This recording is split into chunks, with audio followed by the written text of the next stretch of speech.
com o presidente Lula e terá alguns compromissos independentes nos próximos dias, com a presença em um desfile de moda com marcas brasileiras na capital francesa.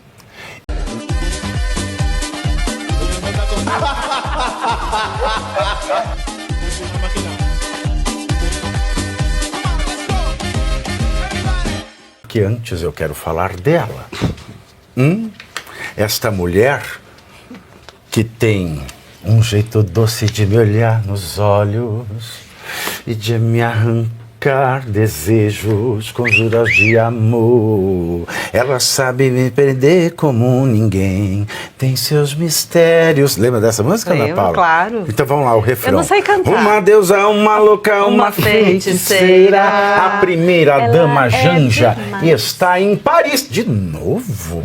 Será que ela... O que será que ela faz tanto em Paris? Será que ela vai mudar a residência dela para Paris? Não sei. Olha ela e Brigitão. A gargalhada ela dela. E Brigitão. Olha que Brigitão que deu um tapa na cara do Macron, né? Dia desses aí, né? Então a Janja está em Paris com o presidente Lula e terá alguns compromissos independentes nos próximos dias, com a presença em um desfile de moda com marcas brasileiras na capital francesa. Intitulado O Brasil Criativo por Natureza, o encontro vai acontecer no Café de l'Homme. Café de l'Homme. L'Homme. Do homem? Café do homem, é isso? Café de l'Homme? Deve ser. Café do, no sentido de humanidade, não é? Não é mulheridade, não é? Mulher sapiens. Um famoso restaurant a Paris e deverá ter a presença da primeira Janja, não, da primeira dama da França, Brigitão. O desfile é organizado pelo programa Mulheres e Negócios. Só falta achando, né? Programa Mulheres de Programas e Negócios. Não, é Programa de Mulheres e Negócios Internacionais da Apex. A Apex que tem um presidente que não fala português, inglês ou francês, né? E também pela Associação Brasileira de Estilistas. O Ministério Público Federal, já que nós estamos falando em Janja, abriu um procedimento para apurar a conduta de Janja depois de uma representação feita pelo deputado federal Nicolas Ferreira. A denúncia é referente a uma fala de Janja durante uma reunião com o presidente da China, Xi Jinping, e autoridades do governo chinês, na qual ela sugeriu maior controle de conteúdos conteúdos publicados no TikTok no Brasil. Segundo Nicolas, a manifestação da primeira Janja seria uma afronta à Constituição Federal ao solicitar interferência estrangeira na regulação de redes sociais do país. Será que a Janja estará chique, Ana Paula, ou ela estará cafona no evento? Com certeza ela estará cafona. Lá em Minas Gerais a gente fala baranga. Agora, eu fiquei pensando o seguinte, com as notícias de ontem que nós temos, a preocupação do Google e outras plataformas terem que retirar preventivamente o humor das plataformas, dependendo da regulação aí que vier do STF, eu achei que esse tipo de coisa estava proibido, porque a Janja, num desfile de marcas e de roupas, é quase uma piada. Então, eu achei que não estava podendo piada mais, né? Agora, com relação à segunda parte da pauta, é muito grave, realmente é muito importante nesse momento isso que o Nicolas fez. Essa iniciativa, não sabemos se vai dar em nada, porque foi apenas considerado uma notícia de fato, né, ocorrido, mas é importante que a gente tenha em mente que regulação de redes sociais para censura prévia, como acontece na China, é inimaginável a gente pedir ajuda de um governo chinês para regulamentar redes sociais no Brasil, como foi o que a Janja fez. E agora eles estão fazendo, usando o nome das criancinhas, dizendo que é para proteger criancinhas. É importante saber que as plataformas elas já retiram do ar qualquer conteúdo que faça alusão a suicídio, a qualquer questão de criança, de pedofilia, ao crime. Então isso já é feito, não é? Então, assim, a regulação regulação é para outro tipo de coisa, é para calar opositores ao governo. Ok, alguém quer falar de Janja em Paris, Paris GT? Uma coisa que eu acho interessante é que Paris, já de alguns anos para cá, a França, virou um grande reduto, agora um grande reduto islâmico. Um grande reduto, assim, manifestações e muito... Inclusive, o Macron se posicionou junto com o primeiro-ministro da Inglaterra e do Canadá contra Israel. E aí você tem a Janja falando grandes bobagens em relação à guerra, indo para a França, que está ontem e hoje, passando por momentos de rebeldia total, destruição da cidade, assim, rebeliões pela cidade, destruindo carros, queimando lugares até muito icônicos da cidade. Ou seja, ela chega com essa pompa toda absolutamente cafona e, ao mesmo tempo, num reduto altamente islamizado.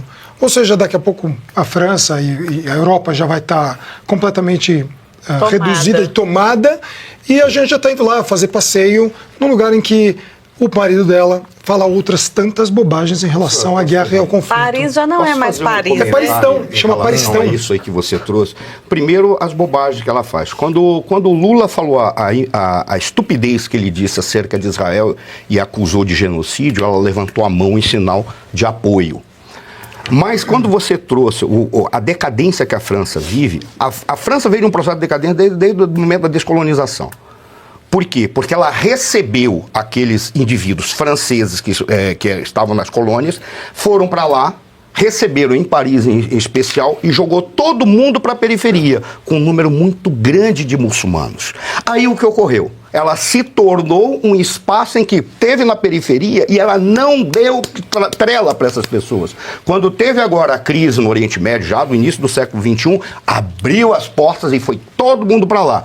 Realmente o que você falou, são os mais radicais, inclusive, que tornaram a França a principal plataforma de oposição ao Estado de Israel hoje na Europa. Porque quando a França abre a boca, você espera que só vem porcaria contra o Ocidente e contra Israel, por causa de toda essa condição que ela fez. Aí vai a Janja, que já está se manifestando aqui de uma forma antisionista, mas na realidade antissemita. Se a gente pregar todo... A Janja nem sabe o que isso significa. Ela não sabe, mas o problema de o Lula falar a bobagem que ele fala e ela levantar a mão já foi um sinal de que está apoiando toda essa mediocridade, toda essa estupidez. Aí vem a questão dela estar lá. Olha que coisa assustadora. Coloco a Janja para ela representar numa ação da Apex, tá? Que é ok, mas o que ela representa? Ela não representa nada, ela só representa cafonice. O que ela vai fazer é apenas alavancar momentaneamente algumas pessoas que são próximas a ela, que trabalham com moda, e depois disso, ninguém vai querer dizer que tirou foto do lado dela, porque ela é cafona, ela não representa, e ela vai dizer que quer estimular as mulheres a fazer negócios em conversa com a Brigitte Macron. E isso não traz, no final, isso não traz nada de volta para o Brasil. Não traz custa nada. Custa caro. É isso mesmo. E custa caro, agora eu vou até falar uma coisa muito pessoal, custa muito caro para a nossa comunidade judaica no Brasil. As bobagens que o Lula fala, como ele falou ontem ou anteontem, ele falou a seguinte, vamos parar com os antissemitas, vamos parar com esse vitimismo da comunidade judaica. Vamos trocar a palavra assim, vitimismo da comunidade negra, vitimismo dos gays, vitimismo de... E de repente tudo é ruim. Não, como o vitimismo dos negros? Lógico, é vítima mesmo. Então tem que ser falado, tem que ser aberto. Mas quando o judeu fala isso, a gente está sendo atacado e é prova disso.